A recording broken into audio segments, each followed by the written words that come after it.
Hello, friends. My name is Steve. This is Steve Talks Books. Today, we'll be talking about Dog Meat by Priscilla Bettis. So, before we get into my thoughts on this book, I just want to be fully transparent and say that Priscilla Bettis was nice enough to send me a physical hard copy, which was wrapped beautifully, by the way, in a really nice presentation. Really, just an awesome presentation for the book. It fit in with the theme perfectly, and it's going to be a little bit funnier in a way when I explain that a little bit more. So those of you who have been around know that I like to go into books knowing very little. That's just how I like to enjoy my entertainment. I don't like to watch movie trailers most of the time because it gives away too much. I did a video about this a while back if you're curious. But anyway, so when I went into Dog Meat, I had no clue what it was about. So for those of you who have come by to hear a extremely non-spoiler review, I can't really do a whole lot. I can't really say a whole lot about this one without getting into a little bit of the plot and the story surrounding it. So if you are here to get a very, very non-spoiler review, you may want to tune out now. So if you are one of those people, I will say before you go, I love this book. It was a difficult read, but it was worth it. So if for those of you who are sticking around, let's get into the book and let's provide a little bit of backstory. I won't spoil anything for you. I'll just give you a little bit, kind of surface level stuff, and then you can decide if this book is for you or not for you. So Dog Meat is based in a fictional country called the Colony. Now in the Colony, you take a placement test when you're young, like in high school age, and based on that placement test, however you score on that test is your profession for life. If you score low, you are placed in a hard labor type of job. You are placed there, and that's your profession. There is no moving around. There's no moving up. There's no promotions. There's no raises. This is what you do forever, and you have no choice. If you score high on the test, then you're in a more desirable position, and that's where you are until the end. So that's kind of the world we live in. You don't have a lot of choice. Your profession is chosen for you, and you have no choice but to stay there. So if you decide, I don't want to do this job anymore, you're placed in a hard labor camp, or your family or other people close to you are threatened to keep you motivated to keep doing the job that you're placed in. Our main character scores low on this placement test, and he is placed in a position to where he has to slaughter dogs all day, every day, for a restaurant that serves dogs as meals. So for those of you who know me or a little bit about me, I'm a huge dog lover. I've always had dogs. I love dogs. So when I knew that this was what the story was about, it was a little bit of a surprise. I wasn't sure what to expect. I should have known by reading the title, but I just wasn't sure what the story was about. So let's talk about what I liked. For such a short book, it's a novella. It's a very short book. It is just a hair over 100 pages, 105 pages long. For such a short book, the world, the characters, the story, everything is so fleshed out, vivid. There's so much packed into this book, and everything is very lived in this book. But it's so short. It doesn't feel, when you're reading it, it doesn't feel like you're being pumped full of things. But by the end, it's like you feel like you lived in this world. To do that in 100, just over 100 pages, is just crazy to me. I was shocked how I felt like I lived in the world in such a short book with such a low page count.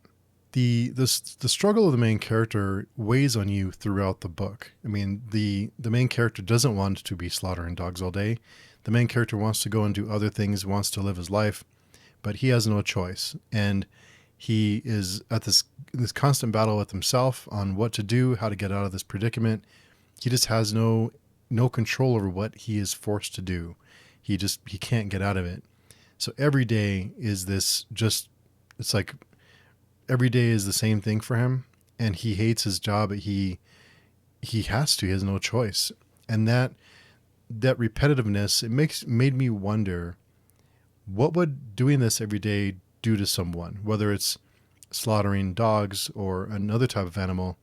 What does that do to your mind? I mean, just it made me think about what would this do to someone to do this every single day, day in and day out, and you have no choice but to continue doing it.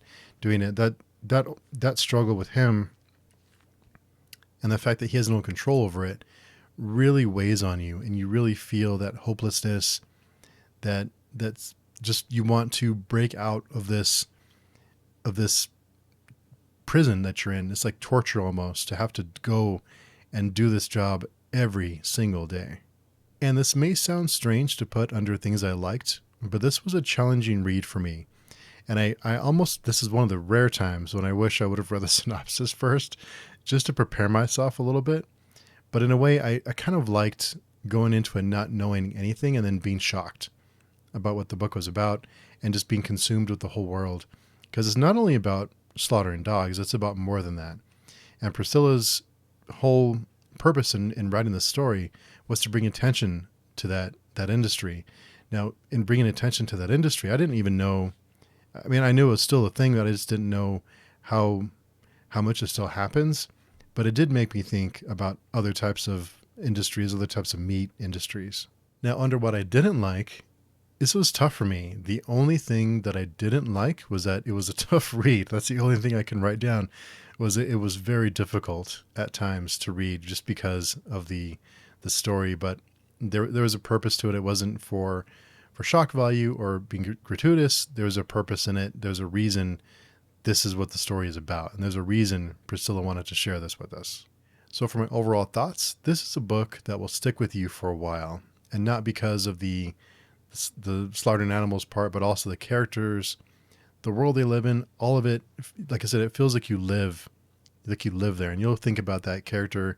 You'll think about the world. You'll think about the people around our main character long after you've turned that last page. And the fact that there's so much information and so much packed into these just over 100 pages, it's wild to me. And I felt the same thing with the Hay Bale, Priscilla's previous novelette that she wrote. There's just so much character, world, emotions packed into this little book, but it doesn't feel like it's packed. If that makes sense, it doesn't feel like it's overstuffed. It's just there. And I don't know how she pulls it off, but she's able to do it. Sometimes you can tell when an author is trying to feed you too much stuff, and that's probably a bad word to use for a book like this. But I think you know what I mean. When they try and give you too much information where this is the world, I'm squeezing it down and I'm going to give it to you in this little package. You know when that's happening. You know when you feel like you're being overwhelmed with information, overwhelmed with characters, overwhelmed with background. I never felt like I was being overwhelmed. It just felt like a casual read. But when I was done, I realized that it was this huge world and these characters that I became attached to. And in bringing awareness to the dog meat industry, it also made me think about other types of meat industries and maybe take a look at myself and think, maybe I should take a look at my own habits and see how I can make a change. So not to get preachy or anything, it's just, these are the thoughts I had when I finished the book. It's a very thought-provoking book, and it'll stick with you for a while. I mean, what if you had to do this job, you had no choice? Just what that would do to you, how that would change your mind, the way you see the world, the way you see yourself, the way you see everyone around you. I mean, that must change the way you think.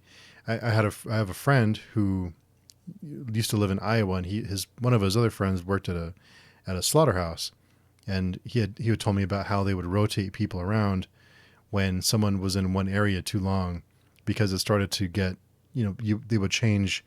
It would start to change you if you worked in a certain area too long. They would move you around so you're not doing the same thing every day. So I thought back to that story of what a real life person told me, and kind of thought about it here. What if that person could never leave? That's what you have to do every day. And if you refuse, it's not only you, but it's everyone around you that could be hurt or worse. So very, very thought-provoking book.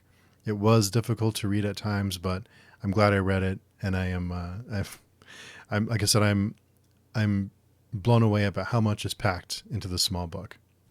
So have you read Dog Meat? If you have, let me know down below what you thought of it. Until next time, I will talk to you soon.